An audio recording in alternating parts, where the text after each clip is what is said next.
Bom, eu não sei como é que o Éder tá aí, mas a cada semana que passa a gente vai assumindo cada vez mais o visual da quarentena.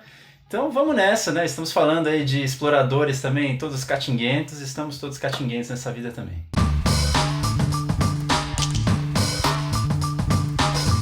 No meio de muita ambição, ganância e competição, surge uma amizade entre um cozinheiro americano e um imigrante chinês. Com a ajuda de uma vaca, os dois vão galgando um pedacinho nessa terra sem dono. Primeiramente, senhor Natan, catinguento eu não tô não, tá? Porque a quarentena não impede a gente de tomar banho, não impede a gente de seguir todos os protocolos de higiene. Inclusive, eles são cruciais, são essenciais durante a quarentena. Então, por favor, continuem mantendo a higiene. Bom, mas eu já vou dando spoiler sobre a crítica de hoje e dizer que tanto eu quanto o Natan nós gostamos do filme. Então se você veio aqui para ver nós discordarmos, você vê no lugar errado. Não, mentira, você vê no lugar certo porque a gente tem muita coisa boa para falar desse filme, que é da A24, tem o selo aí da A24 e sempre que a gente é fanboy, a gente gosta muito, sempre fala dos filmes aqui e na grande maioria das vezes eles acertam e dessa vez não foi diferente. Mas eu queria falar também da diretora, né, que é a Kelly Richard. Não sei se assim se pronuncia, mas eu acho ela maravilhosa, assim. Eu tive o primeiro contato com esse filme, depois, logo depois já emendei um outro filme dela que chama O Atalho, que é Mix Cut-Off, e eu assim... Cara, eu fiquei tão apaixonado por esse filme que eu não sei se eu tô tomado pela paixão, mas aquele vídeo que a gente fez ali de melhores filmes da década, com filmes um pouco diferentões, eu colocaria aquele filme ali no lugar do filme de 2011. Então, cara, se vocês não conhecem Kelly Richard, procurem que essa moça é fantástica e eu acho que as diretoras elas estão arrasando em 2020. A gente já fez outros vídeos incríveis aí, vídeos não sei se incríveis, mas filmes incríveis de diretoras que foram lançados agora em 2020. Eu só queria fazer um pequeno disclaimer antes aqui da gente entrar na crítica em si. Só dizer que esse é um filme um pouco mais lento, as coisas demoram um pouco mais para acontecer, ele tá muito nas sutilezas, é um filme que se constrói muito através dos diálogos. Então eu aconselho vocês a assistirem quando vocês estiverem bem acordadinhos lá, bem atentos. Então aí, Natan, já começa falando o que você achou, o que você gostou mais desse filme. A Kelly Richard ela trabalha muito, tanto nesse atalho quanto no filme aqui de hoje, com uma modernização, uma subversão ali do gênero de faroeste, porque esse filme ele acaba sendo um faroeste também, né? Os Estados Unidos ali, que ele se fundou muito desse self-made man, desse American Dream, que precisa avançar pro oeste, estão muito atreladas a essa ideia de um mito americano de sucesso. E eu acho que o cinema americano se construiu muito em cima do cowboy para desenvolver uma identidade de americano que sofreram de alguma forma, mas no final das contas eles conseguiram ser vitoriosos. Então, de certa forma, sempre quando você está lidando com esse cânone do western, de alguma forma você está falando desses vitoriosos. Isso é uma coisa que a gente vê no cinema de faroeste até hoje,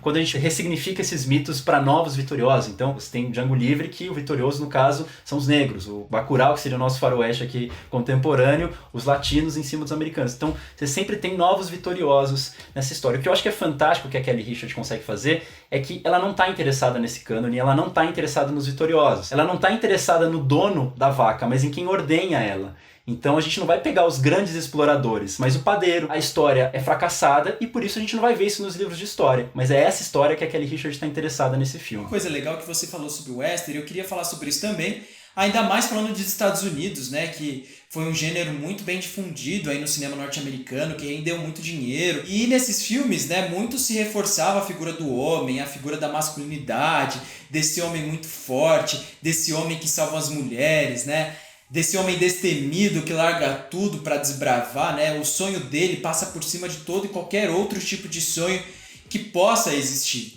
E nesse filme é interessante que há uma cumplicidade muito grande entre esses dois personagens. Você vê que são dois homens que expõem suas fragilidades, os seus sonhos, seja através dos diálogos ali, que são diálogos ali muito corriqueiros, são diálogos muito ali, digamos, até que naturalistas, onde eles falam sobre os seus medos, o que eles têm vontade, aonde eles querem chegar. A relação que se cria entre eles é uma relação muito delicada, de muito afeto, né? Então, assim, são delicadezas, são sutilezas que provavelmente naquela época a gente teria muita dificuldade em ver principalmente uma relação entre dois homens. Não, eu acho que nessa caracterização, acho que também existe uma outra sutileza ali que desconstrói também a imagem de cowboy hipermasculino que a gente teve nesses anos todos de cinema.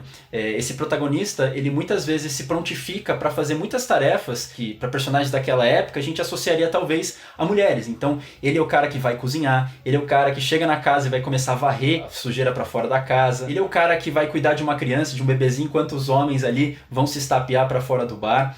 Você vê que a relação mesmo que você estava comentando desses dois, a sensação que você tem é que eles são praticamente casados, né? Eles fazem completamente tudo juntos, eles decidem os próximos passos juntos, ele tem uma casa que, para um ideal ali de americano que está começando a chegar naquele espaço, você não tem a ideia de propriedade. Propriedade é quando você constitui uma família, e a família está ali, aqueles dois vivendo na mesma casa. Eu não sei se você teve essa sensação também, Éder, mas muitas vezes parecia que a câmera olhava para aquele outro personagem não com um certo desejo, eu diria, erótico, mas existia meio que uma contemplação. Às vezes você tinha ali pelas frestas da janela o homem, o chinês, né, fazendo umas tarefas e ele ficava observando. Então existe uma contemplação, uma cumplicidade ali de casal, de propriedade, de instituição familiar, que é muito curiosa, né? Porque a gente vai acompanhar esse personagem que supostamente é caracterizado mais de uma forma afeminada, esses dois personagens que são derrotados. Só que acho que isso acaba dizendo muito sobre a sociedade como um todo, porque não é só naquele masculino, hipermasculino, que todas essas pressões, todos esses percalços vão pesar. Vai pesar também nesses outros personagens que são esquecidos e talvez até mais, porque a gente sequer conhecia a história deles. Eu não sei se eu veria ele como um personagem afeminado, né? Mas eu acho que faz sentido essa questão de ele ser atrelado, né, a essas funções atribuídas a mulheres, né? A gente tem daí uma visão bastante machista, né, de um cinema que por muitos anos reproduziu esse tipo de construção social. E é interessante porque eu vejo muito um olhar de admiração, né, entre eles, como você mesmo falou, né? Eu acho que está longe de uma erotização, e eu sei que você também não colocou dentro desse escopo, mas eu vejo muito mais como um olhar de admiração, porque são dois homens que estão à margem, por mais que um deles seja americano e seja branco, ele está longe de ser aquele homem que a sociedade espera que ele seja. E um outro é um homem chinês, estrangeiro, que por muitas vezes também é renegado. Então esses dois personagens, eles conseguem se conectar através de suas fragilidades e eles vão construindo ali a história juntos. Não, mas Éder, só antes da gente continuar, você estava falando dessa admiração, eu concordo plenamente, mas eu queria perguntar para você, de que forma você vê que essa admiração faz com que eles consigam sobreviver nesse espaço que é super nocivo para eles? Por exemplo, esses dois personagens, eles estão inseridos dentro, como você mesmo disse, dentro do universo muito hostil, onde constantemente nós vemos esses homens querendo se afirmar sua masculinidade, seja através de conquistar territórios, matar outras pessoas, ficar rico. A gente não vê muito um traço de amor e de delicadeza ali entre esses homens. E esses dois personagens, em nenhum momento do filme eu vejo eles reproduzirem esse tipo de atitude ou esse tipo de fala. Então, quando essas duas figuras estão ali à margem, essas duas figuras são tão diferentes desses outros homens e reconhecem essas qualidades, eu acho que aí surge uma admiração e eles conseguem crescer juntos. Né? Não é que eles sobrevivem porque eles precisam se firmar em cima do outro, eles sobrevivem porque eles dão as mãos uns aos outros. Eu entendo o que você disse, Eda, mas ao mesmo tempo eu também não sou poliana em dizer que eles não reproduzem nada do que esses outros homens ali fazem. Calma, eu me expressei mal, de fato você tem toda a razão, né? Não vivemos no mundo da poliana. Foi uma forma mais exagerada que eu vi admiração entre os dois, mas é óbvio que também não é tudo perfeito. Até porque o que eu vejo muito nesse filme, além dessa questão da amizade, é como ele acaba comentando de alguma forma sobre a gênese de um capitalismo, a gênese de relações de poder, relações, muitas vezes aí mais uma vez, de sucesso, de pessoas que precisam conquistar e ganhar na vida. Só que aqui no caso a gente vê da ótica de um perdedor. E nesse sentido eu vejo esse filme muito parecido com os filmes do irmão Safdie, né? A gente falou do Uncut Gems, né? Que também era um filme que falava de capitalismo, só que eles não estão aí discutindo a natureza do capitalismo, aí como filmes como Grande Aposta e similares, né? O comentário aqui é mais alegórico, então eles estão vivendo a natureza do capitalismo. Então você vê que eles saem daquele mundo velho, em que eles acham que tá tudo, enfim, meio que contaminado, eles chegam nesse mundo novo, que eles falam, a gente chegou antes da história, a gente vai começar a escrever uma história, e você vê que eles reescrevem a mesma história que estavam no mundo antigo, né? Então, aquele pãozinho ali que no primeiro momento é só prazer, se torna oportunidade. E mais que isso, ele começa a inflacionar. Então eles começam a ver um caminho para eles crescerem, para eles se tornarem uma dessas histórias de sucesso do mito americano. Eu não estou dizendo isso de forma a julgar eles, eu acho que eles são muito parecidos com aqueles outros homens nesse sentido, porque mesmo na melhor das relações amistosas, você precisa sobreviver. De alguma forma, essa amizade faz com que a vida deles fique um pouco mais tolerável, mas eles ainda têm que responder a vários dos problemas que a sociedade está empurrando em cima deles. E aqui eu aproveito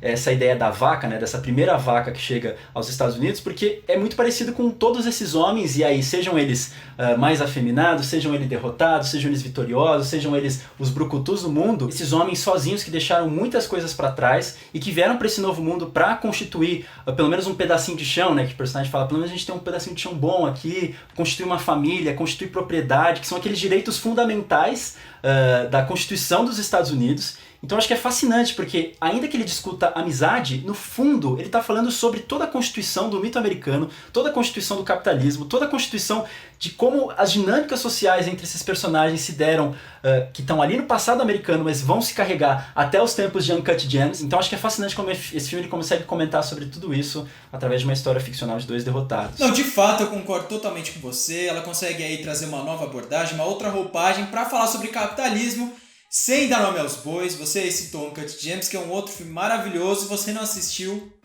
depois desse vídeo, vá assistir, depois veja a nossa crítica, que tá muito boa também. E o que eu acho mais irônico no trabalho aqui dela é que a gente tá falando aí desses personagens que vão conquistar algum sucesso. Quando você vai conquistar algum sucesso, você teoricamente já sabe qual que é o objetivo que você quer, né? Você já sabe qual que é o caminho que você vai traçar até chegar a ele.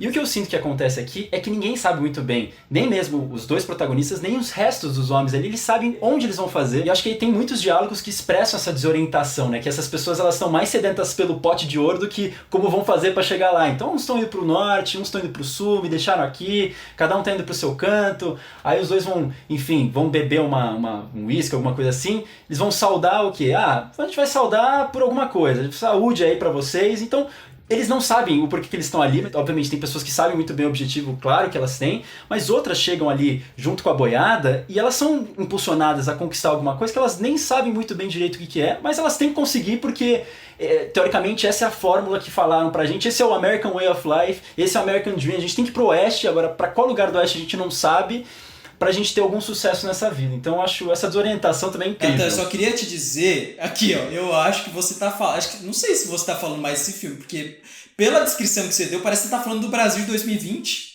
Ninguém sabe mais pra onde tem que ir, aonde a gente tá, o que a gente tem que fazer. Tem um monte de gente aí, tipo gado, seguindo aí uma boiada bem estranha. Então eu acho que você já mudou aí. Acho que você tá falando de Brasil 2020, não tá falando mais do filme, não sei. E aí nós chegamos ao final do filme. Para as pessoas sensíveis de spoiler, então obrigado, beijos, tá? A gente vai colocar aqui o momento do vídeo em que vocês precisam ir. Mas enfim, eu adoro esse final. Por mais que no começo do filme a gente sabe ali que os dois morreram, né? Porque o filme ali, ele fica no começo do filme, ele tá nos tempos atuais. Aqueles personagens, eles se deitam ali, a gente não sabe o que acontece depois, mas eu achei isso muito inteligente, assim, porque a gente fica ali, eu não esperava que ele fosse terminar naquele momento. E isso pra mim foi um ponto muito positivo. Eu comecei a pensar, se o filme terminar aqui, tá ótimo, vai terminar muito bem. O filme terminou bem ali, certinho, pontualmente. Eu não sei se você também teve essa mesma impressão, mas eu gostei muito porque a gente começa a pensar, será que foi aquele cara que estava atrás deles que fez todo o serviço? Como que aquilo aconteceu? Então eu achei, assim, fantástico o final. Você gostou também? Não, cara, eu acho maravilhoso esse final e na verdade, nem me pego tanto a questão de como eles morreram de fato, mas pra mim fica muito mais essa discussão que a gente estava tendo até agora, né? A última frase que acho que o chinês fala pro protagonista é: vamos andando que depois a gente conta essa história. Só que essa história nunca é contada. E se a gente for perceber, essa história nunca foi contada. Como a gente estava falando aqui, esse vídeo inteiro aqui, doutrinando vocês, a gente não conta a história dos derrotados. Elas são sempre apagadas, elas são sempre colocadas ali como indigentes, uma vala comum que eles de repente aparecem dois cadáveres, a gente não sabe a história que tem ali. Esses derrotados, eles sequer têm uma propriedade no final, né? Eles não são os americanos. Mas a Kelly Reichardt, ela tá interessada nesses cadáveres justamente pelo apagamento desses americanos, que é uma questão que, pelo menos, eu vi, assim, em várias cenas do filme, não sei se o Éder teve essa sensação também, porque muitas vezes eles de certa forma são apagados pelos espaços que eles estão, naquele matagal, eles pequenininhos com umas roupas que deixam eles meio encobertos no meio do mato, e aí você tem aquele contraste, né, desses homens hipermasculinizados que querem se firmar, gritam, ocupam espaço, querem aparecer completamente na tela, se projetar na tela, e eles não, pelo contrário, estão tentando se esconder, estão tentando não causar muito furor, só viver a vidinha deles tranquilos e eventualmente conseguir um certo sucesso. Então acho que de certa forma você vê essa sociedade também, até mesmo como você filma os dois tipos de homem aqui que a gente separou esteticamente no filme. Bom, esteticamente eu não sei se eu concordo muito com você, não sei se eu tive muito essa impressão, mas da forma como eles reagem, né? O corpo, a fala, a forma como eles se colocam ali dentro da sociedade, aí sim eu vejo que há um contraste entre eles. Mas eu queria falar uma coisa aqui pra você e eu quero ser parabenizado durante o vídeo, tá bom? Eu quero ver aqui. Primeiro que hoje eu não disse nada sobre o teorema, senhor Nathan. Você ouviu falar sobre teorema aqui? Não ouviu, tá? Não ouvi, não fiz nenhuma comparação com o teorema. E segundo que também não falei nada de design de produção, tá? Apesar de ser bonito também, a fotografia eu acho linda, aquele grão, eu acho lindíssimo ali do filme. O que você acabou de fazer é, eu não falei disso, mas ao mesmo tempo estou falando. Então, meu caro, você usou uma auto-ironia aí, então não merece nada, meu cara, é isso aí. Não, nem vem, tá? Eu só quero ser parabenizado. Tá, parabéns, manda parabéns da Pablo Vittar aí pra você. E é sim, com parabéns da Pablo, tá? Muito obrigado, tá? Muito honrado pelo parabéns da Pablo, adoro a Pablo Vittar. Que eu vou puxar aqui uma outra coisa muito boa que o Nathan sempre faz o dever de casa dele, adivinha? Pergunta se eu fiz. O próprio Nathan já me julgou, tá, nos bastidores, que ele perguntou se eu tinha uma recomendação e eu disse que não, e ele meio que fez, eu já sabia, não é mesmo? Mas ele, como uma pessoa muito bem prevenida, trouxe uma excelente dica aqui pra vocês. Então, Nathan, diga aí. Qual é a sua dica de hoje do 20 Recomendar? Bom, aí toda vez que você me diz isso, evocando a nossa queridíssima Pablo, a minha previsão do tempo aqui diz que o céu fechou pra você, mas a gente continua aqui a palhaçada. Pra gente encerrar de vez, o que eu quero dizer, em primeiro lugar, assistam ao outro filme dessa moça chamado O Atalho, Mix Cut Off, que, assim, pra mim é um dos melhores filmes da década passada, discute tudo isso que a gente falou, e eu acho que ainda melhor. Então, se você gostou desse filme, parta pra O Atalho, que é maravilhoso. De coração. Bom, mas a dica que eu queria trazer de fato aqui é de um canal no YouTube chamado Cine Antiqua, que ele coloca vários filmes clássicos que estão em domínio público. Então você tem aí Charlie Chaplin, Buster Keaton, Eisenstein, uma série de diretores aí para vocês explorarem nessa quarentena. Estão com legenda em português, então você pode assistir perfeitamente aí com toda a sua família. Isso aí não tem censura para ninguém não, e tem a legendinha ali para ajudar todo camarada. Então é isso. Muito obrigado aí por tudo que vocês assistiram. Essa dica a gente, mais uma vez, repito, a gente deu lá também no perfil do Instagram, então sigam lá o nosso Instagram, 20 Quadro. Então, gente, muito obrigado. Até a próxima aí. Aqui, ó. E se cuidem essa quarentena, hein? Até mais.